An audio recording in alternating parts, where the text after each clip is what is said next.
नाज़रीन, निसर medical hospital Multan के अंदर HIV वायरस फैलने का जो मामला था उसके अंदर करीबन 25 से ज़्यादा लोग इन्फेक्टेड हुए थे और ये डायलिसिस वार्ड के अंदर ये वायरस फैला और इसके ऊपर प्रॉम्प्ट एक्शन लेते हुए वज़ीर-ए-आला पंजाब मरियम नवाज़ ने MS डॉक्टर कासिम को मुअत्तल कर दिया था और 11 अफराद के खिलाफ इंक्वायरी भी बिठाई थी। डॉक्टर्स ने अपने फैकल्टी मेम्बरान के हक़ में हमायती तौर पर एहतजाज भी किए, प्रोटेस्ट भी किए और OPD को भी क्लोज़ करते रहे। इंक्वायरी रिपोर्ट्स इस वक्त मेरे हाथ में है और मैं आपको आज बताऊँगा कि इन इंक्वायरी रिपोर्ट्स के मुताबिक किसको मोर्द इल्ज़ाम ठहराया गया है और इनके ऊपर क्या क्या एलिगेशंस या चार्जेस लगाए गए हैं।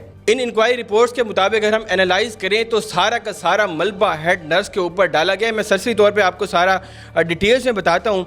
सबसे पहले डॉक्टर महनाज खाकवानी के ऊपर जो एलिगेशन चार्जेस लगाए गए हैं उनको सुपरवाइजिंग के लगाए गए हैं कि इनकी सुपरवाइजिंग ठीक नहीं थी और उन्होंने वक्त पर एडमिनिस्ट्रेटिव भी नहीं रही। उसके बाद प्रोफेसर डॉक्टर गुलाम बास जो कि नेफ्रोलॉजी डिपार्टमेंट के हेड हैं उनके ऊपर भी एडमिनिस्ट्रेटिव के चार्जेस लगाए गए हैं। डॉक्टर मोहम्मद कासिम के ऊपर होशरुबा इंकशाफात किए गए हैं कि उनकी एक तो इन्वेस्टिगेशन सही नहीं और दूसरे नंबर पे उनकी जो MS तैनाती थी वो भी गैर कानूनी थी कि वो 18वें ग्रेड के अफसर थे और उनको 20वें ग्रेड के अंदर कर दिया गया। इसके ऊपर कोई भी एडवर्टाइजमेंट नहीं की गई, ना ही कोई प्रॉपर प्रोसीजर अपनाया गया, ना ही उनका कोई इंटरव्यू कंडक्ट किया गया। मगर यहाँ पे सवाल या निशान ये खड़ा होता है कि डॉक्टर कासिम को जो तैनात किया गया था उनकी जो नोटिफिकेशन थी वो सेक्रेटरी हेल्थ के अंदर नोटिफाइड किया गया था। मगर आज जो ये मामला सामने आया है तो ये चीज़ भी मंजर आम पर दिखाई दे रही है। उसके आगे डॉक्टर पूनम खालिद हैं जिनको एब्सेंट का एलिगेशन लगाई गई है कि वो अपने ड्यूटी से गैर हाजिर रही हैं और उन्होंने SOPs की भी नेगलिजेंस की है। इसके बाद डॉक्टर मलिहा जोहर जैदी के ऊपर भी नेगलिजेंस के चार्जेस लगाए गए और डॉक्टर आलमगीर मलिक के ऊपर भी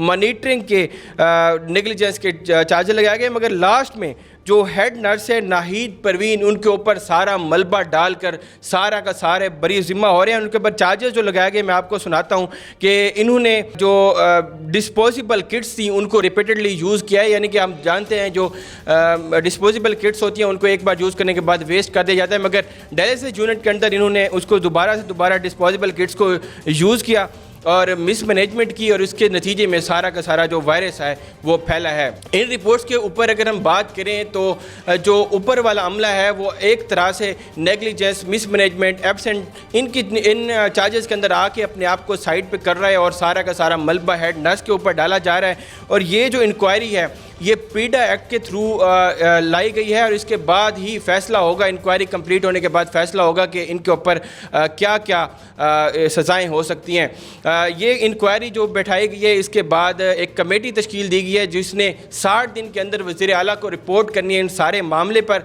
और ये जो इसके अंदर 7 लोग इन्होंने अपने जो जवाब नामे हैं वो इस कमेटी को 14 दिन के अंदर प्रोवाइड करने। अगर ये 14 दिन के अंदर फेल रहते हैं अपने जवाब देने पर तो कमेटी को हक है कि वो वन साइडेड डिसीजन ले सकती है। ओवरऑल अगर हम बात करें तो दो चीज़ें बहुत ज़्यादा होश उड़ा देने वाली, एक तो MS डॉक्टर कासिम जिनकी जो अपॉइंटमेंट थी बतौर MS वो एक इलीगल तरीके से की गई है। और हैरानकुन बात यह है कि पिछले चंद माह में 6-8 महीने में उन्होंने यहाँ पे फ़राइज़ भी सर अंजाम दिए, ड्यूटी भी करते रहे। और अगर हम रिपोर्ट्स की बात करें तो इन दौरान मरीज़ों को शदीद मुश्किलात देखनी पड़ी हैं, अद्वियात के मसाइल आए हैं, मरीज़ों के साथ जो मसाइल पैदा हो रहे हैं बहुत ज़्यादा बड़े हैं डॉक्टर कासिम के दौर के अंदर।